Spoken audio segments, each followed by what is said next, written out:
Hi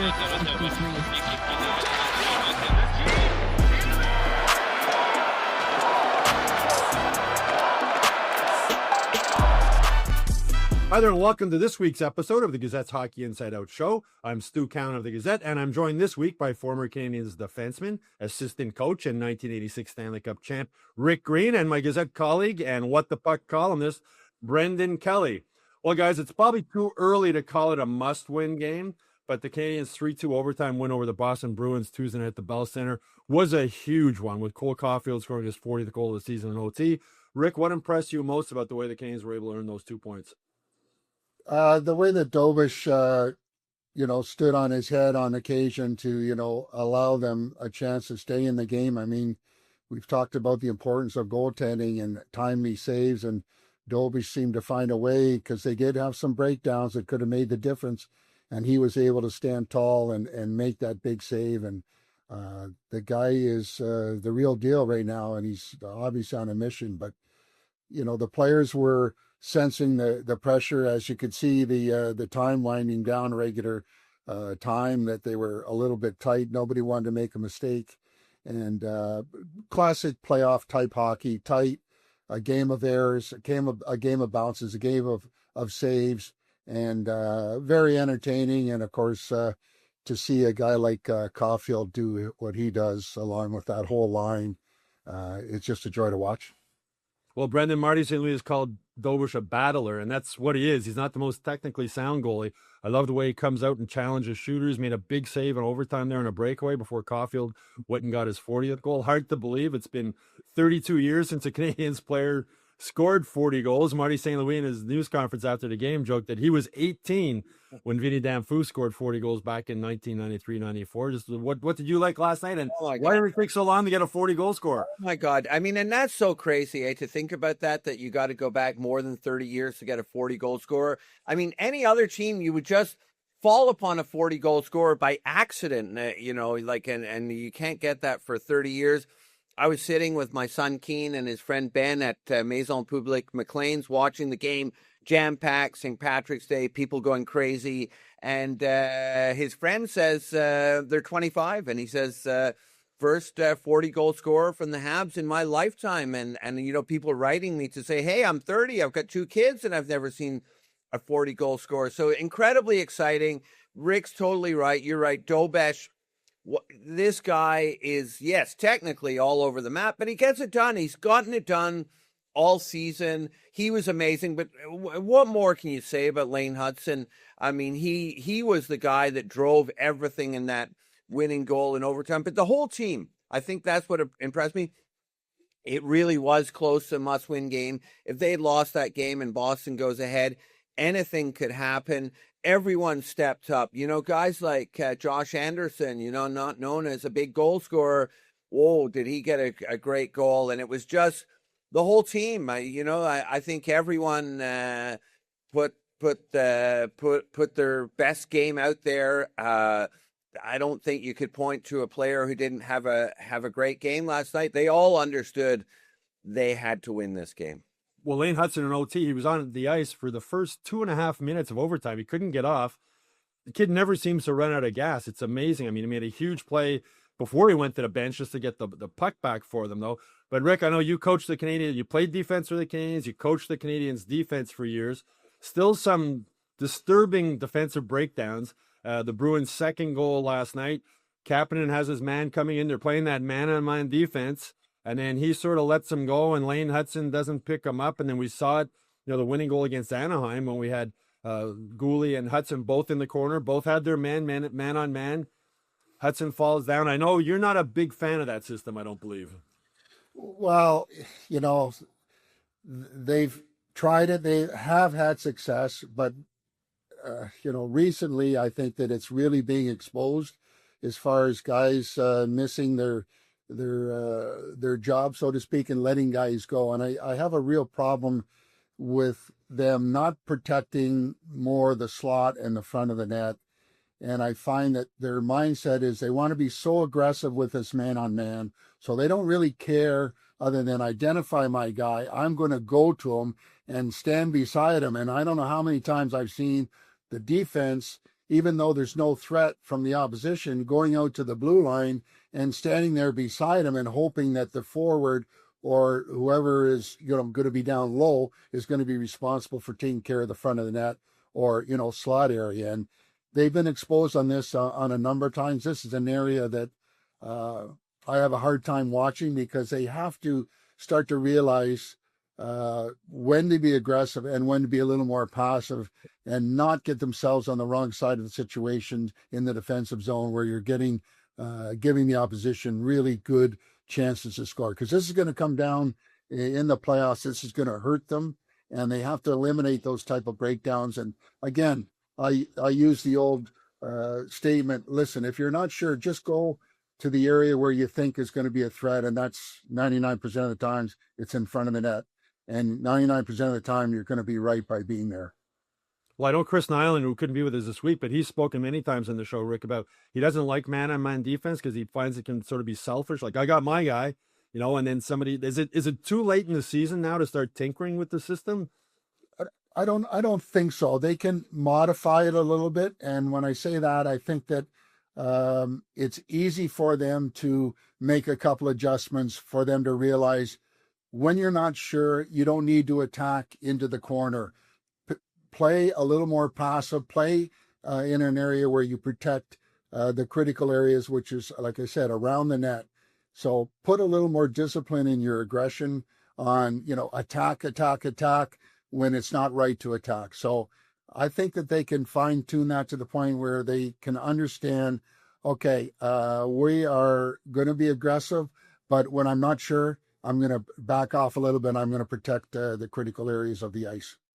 Yeah, it's a lot different than the old system where, the two wingers have the point man and the one defenseman in front of the net, one in the corner, centerman sort of revolving around.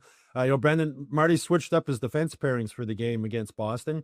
He had Matheson with Dobson, he had Struble with Hudson, and Goalie with Carrier, and he sort of stuck with him the whole game. Like Goalie got, Struble had more ice time than he would normally get in a game. What did you think of that switch up? Well, it was an improvement as you were discussing just now with Rick. I mean, there were still issues that second goal and it's odd where you get two guys going after one guy. I mean, anyone knows in beer league hockey you don't do that, and as Rick said, you often end up leaving the front of the net open. That's exactly also what happened with that Cutter Gauthier goal. But it was better last night. There's no question. I mean, I had to say I was like a little shaky ahead of the game thinking Struble with Hudson, but it worked out pretty well. Let's say what it is. Goulet probably had his best game of the year, and he, precisely the thing that's missing with this D, and I'm sure this can resonate with Rick from those great old teams. There's no toughness, there's no grit. Someone's got to clear the friggin' front of the net, and Goulet should be the guy to do that. It's not going to be Lane Hudson, and really it's probably not going to be Mike Matheson. Goulet's role is that, and he played a tougher game. He played a more consistent game. And the other guy who was a lot better last night was Carrier, who's just been, he was a really great addition last year. And then this year, big disappointment. So that seemed to work out better with him playing with Goulet. So, the problems are still there. And I think, the system doesn't seem to work. It's almost like, I don't know, it just doesn't work. And I think that Martin St. Louis, for all of his strengths and how he can emotionally jack up the players, he sticks with things too long, in my view. And this is a case where it's not working. And, the problem is that you're right at the end of the season. Is it really the time to change it? I mean, obviously, they were trying to get another defenseman, to get another right shot defenseman at the trade deadline. One can only assume they just weren't able to get the deal done. So they're stuck with the players that are there. But you know what? Too often they're just making low IQ decisions. And I think that has to be changed before the playoffs, because the playoffs, if your D is as sketchy as it's been in the past couple of weeks, you're not going to win a whole lot of games. Well, Rick, Dobson, I thought, was a lot more physical against the Bruins. And you're right, Brendan. I think that Goalie had one of his best games this season. I think a big reason for that, Rick, is he was back playing his natural left side, putting him with Carrier. When you were coaching, were you reluctant to have guys playing their offside, and just how difficult or how much more comfortable does Goalie look in that position? Well, I think you sense as a coach, from the guys that they feel good about where their position is, and then you have to look at the chemistry and how they complement each other. And they're fortunate from the standpoint they have a good set of skills back there that they can make things happen. They're mobile. They're fairly intelligent, and they do make pretty good plays. Like Brendan says, I like to see them a little more aggressive physically, and it's going to be important for them to move guys to the outside. I know there's been a number of goals that have been created by them not moving guys physically from the front of the net or those dangerous areas. And let me also bring up a point that's always been bothering me for most of the year, and that's the way that I used to try and teach the guys the importance. You've heard the stick-on-stick attack, where the defenseman always challenged the opposition. First and foremost, stick-on-stick. So you always challenge whoever has a puck with your stick to their stick, and you're going to deflect a large percentage of the shots, either off the net or over the glass or whatever. I really don't see them consistently attacking the opposition stick on stick anywhere from the top of the circle down. They have to be aggressive to force the opposition to either rush their shot, or you're going to deflect a lot of pucks by attacking their stick. And they don't do it consistently enough. And the problem with that is pucks are getting through, and they're getting good scoring chances from the simple technique of attack the opposition, stick on stick. You'll be amazed how effective it is. One of the things, 15 games left in the season, Brendan. 3 goalies are here. You got to wonder if Sam Montembeault is going to play again this season or again with the Canadiens. How do you see them handling the goaltending situation going forward? I know Kent Hughes was at the GM meetings in Florida, and he said the goalie who gives us the best chance to win is going to play. But you wonder, are they going to rotate? How do you think they're going to handle that going through these last 15 games? Well, I mean, it's a great question, Stu. I mean, I think that the answer to the Montembeault question is no, he won't play unless someone gets injured, is what I think. He's been too inconsistent. So it's between Dobeš and Fowler, and I thought Dobeš let in at least one week one Saturday night, but I mean he was unbelievable Tuesday night against the Bruins.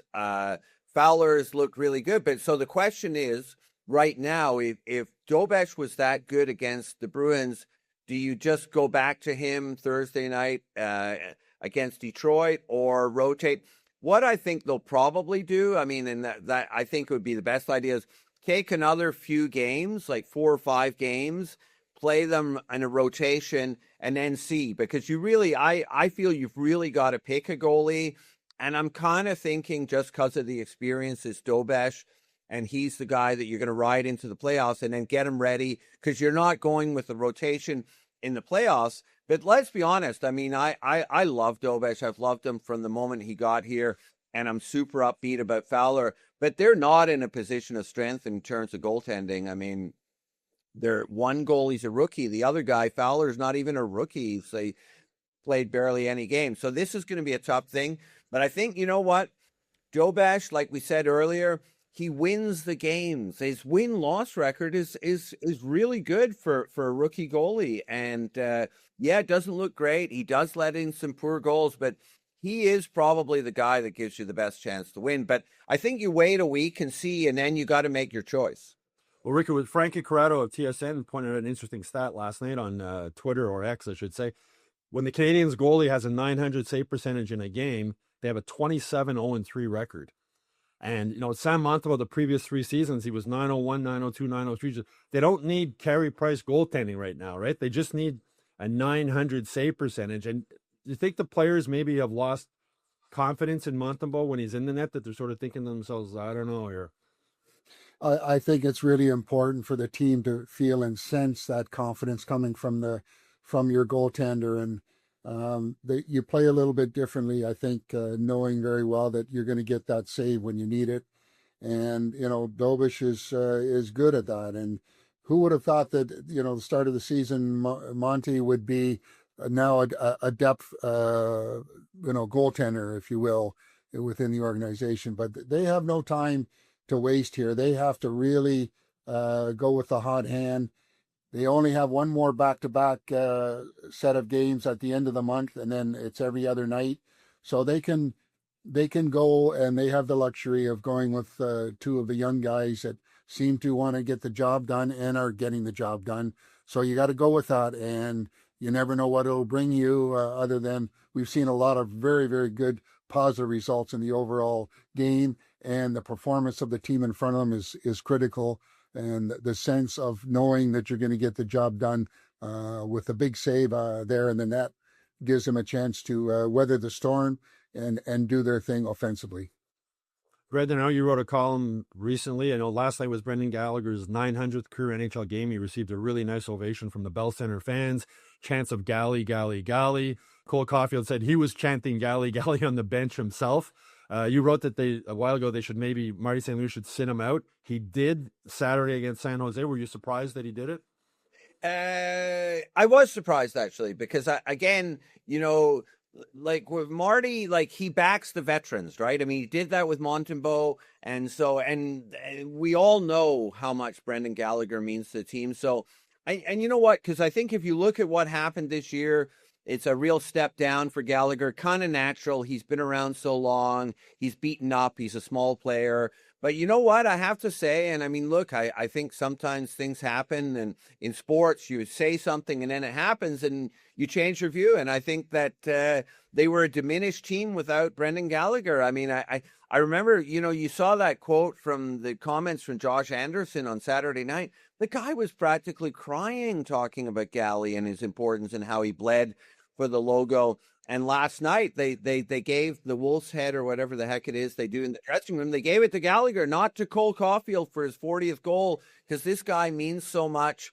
And I think in the playoffs, he brings that X factor, right? He often is beaten out, but he had a good game Tuesday night against the Bruins, and maybe you still sit him, a few games down the stretch, because he is, beat up and maybe needs the rest. But you know what? These guys, from the coach, but more importantly, the players, it means so much to them to have Galley in the lineup.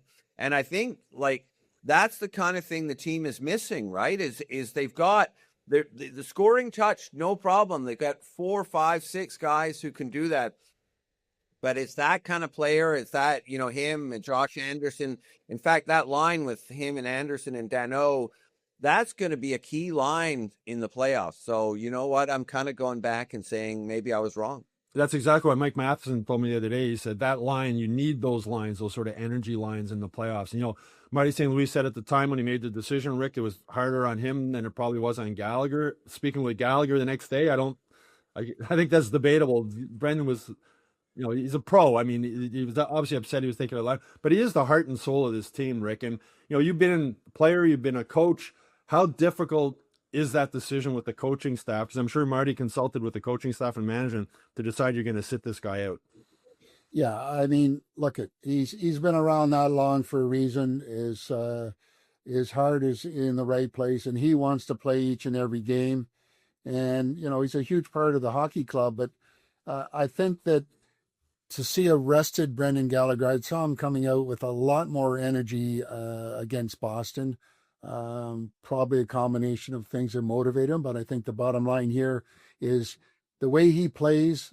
You have to be careful how you handle his minutes, and he's going to be an important part, down the stretch here as far as what he can bring as a rested Gallagher, in the lineup, because they need him around.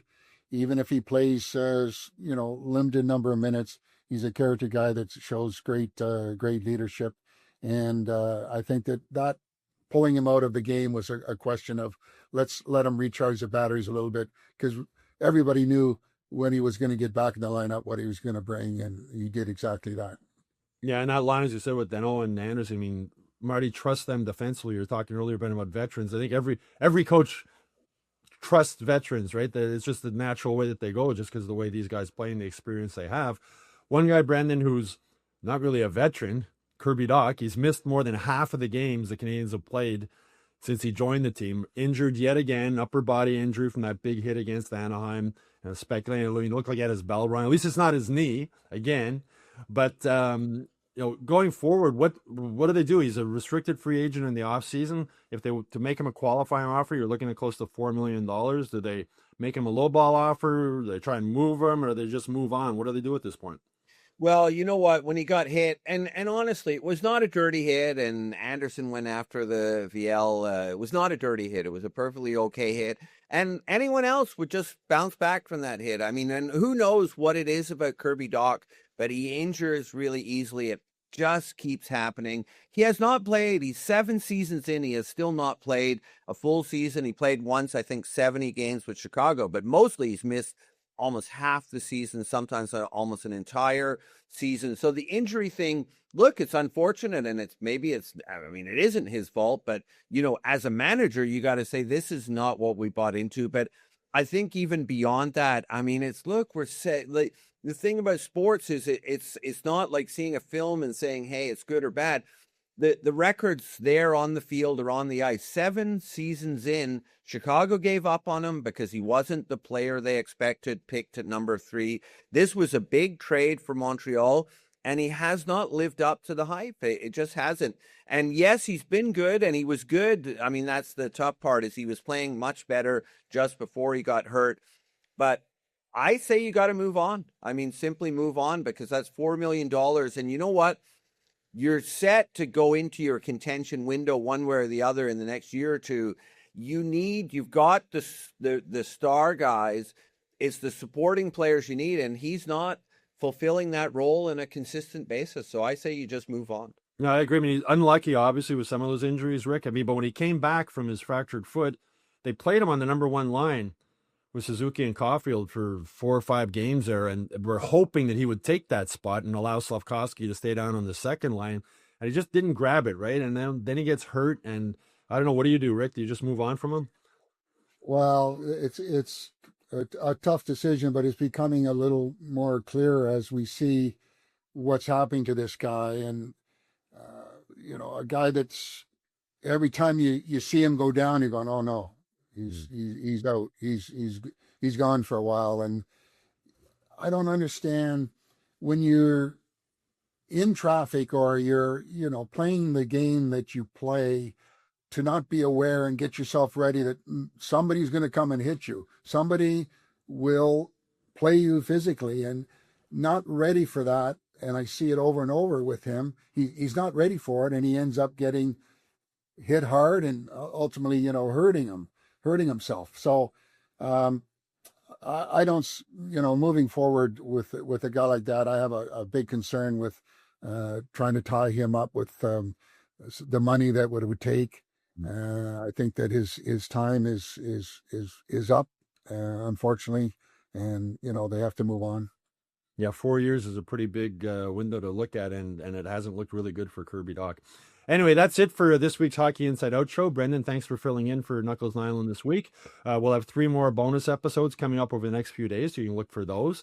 The Canadiens are back in action Thursday night in Detroit against the Red Wings, and then the New York Islanders with Patrick Waugh will be at the Bell Center on Saturday night. In case you didn't know, Hockey Inside Out is available now on Spotify and Apple Podcasts, and if you haven't done so already, please subscribe to the Hockey Inside Out YouTube channel. We'll be back next Wednesday with another new Hockey Inside Out show.